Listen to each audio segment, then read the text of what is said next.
Bien, nous venons de terminer avec Madame Caumont, adjointe à l'éducation, une visite de rentrée, comme chaque année, c'est la coutume.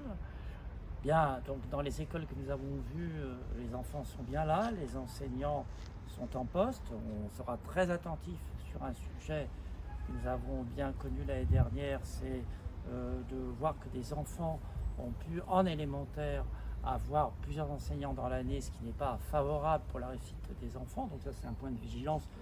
Avec les parents d'élèves, nous ferons l'état des lieux d'ici quelques temps sur ce sujet. Et puis, Madame Caumont, peut-être vous pouvez parler de la question de la restauration scolaire, nous avons là eu un point d'alerte, mais il faut rappeler les règles que nous voulons remettre en place de responsabilisation des parents, de responsabilisation de chaque éducateur, les parents évidemment. Donc c'est un point essentiel.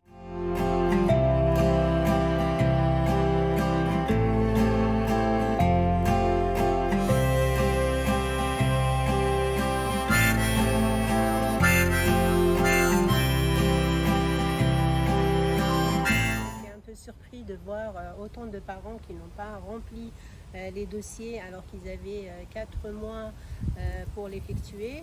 Nous avons eu des parents, donc on les a rencontrés ce matin. Après vérification au niveau des services, il s'avère que certains, effectivement, les dossiers n'étaient pas complets puisqu'il y a toujours des apports de papier qui n'ont pas été faits, d'autres qui ont pensé que c'était un automatisme, que chaque année les enfants étaient inscrits automatiquement, donc bien que ils ont reçu une feuille d'inscription chaque année, donc ça reste toujours insuffisant. Donc 4 mois de délai, 4 mois finalement pour des angoisses pour certains parents, mais qui va finalement se régler là cette matinée. Pour certains, pour la plupart, ça s'est réglé. Alors, à condition évidemment que les parents n'aient pas des impayés trop importants, parce que bien évidemment, nous avons fait un gros effort, la commune, qui coûte 500 000 € en plus au budget de la ville chaque année. C'est de baisser le tarif, même s'il y a eu là une petite augmentation en raison de l'inflation, par rapport aux rentrées scolaires d'il y a quelques années, nous avons une tarification qui est favorable aux familles. Mais il y a quand même une obligation de payer. Et s'il y a des impayés, il n'y a pas une réinscription automatique. D'abord, la réinscription, comme ça vient d'être dit, n'est pas automatique. C'est de la responsabilité des parents de le faire chaque année. Et donc, je crois que là, il y a eu quelques manquements. Il peut y avoir, ce ne sont pas les services de la ville qui sont en faute. Donc, il faut que les parents se mettent dans, évidemment, la nécessité de faire cette démarche. C'est pas compliqué. C'est faisable rapidement et ça peut être rattrapable, évidemment, sachant que nous devons faire en sorte que si les enfants puissent être accueillis, nous le faisons, mais je rappelle que la restauration scolaire n'est pas, à la différence de l'école, une obligation.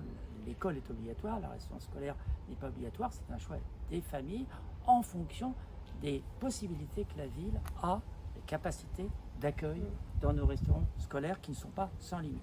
Oui, et c'est également valable pour les PAI, c'est-à-dire que chaque enfant qui a besoin, qui a un PAI, doit être enregistré pendant cette période des 4 mois, de façon à ce qu'on ne fasse pas des erreurs humaines par rapport à la prise en charge des enfants à besoins particuliers. Le dialogue est toujours possible, on privilégie le dialogue avec tous, mais en même temps, il n'y a pas que des droits, il y a aussi des devoirs, et notamment le devoir de s'inscrire chaque année, d'inscrire son enfant si on le souhaite pour la restauration scolaire. Dans l'ensemble, on a une très bonne, comme l'a dit Monsieur le maire, une très bonne rentrée scolaire puisque les enseignants sont au rendez-vous. Ce qui nous importe, c'est la réussite des enfants. Le reste, on va le régler. Vous n'avez pas à vous inquiéter par rapport à ça. Le dialogue et le dialogue. Bonne rentrée à tous.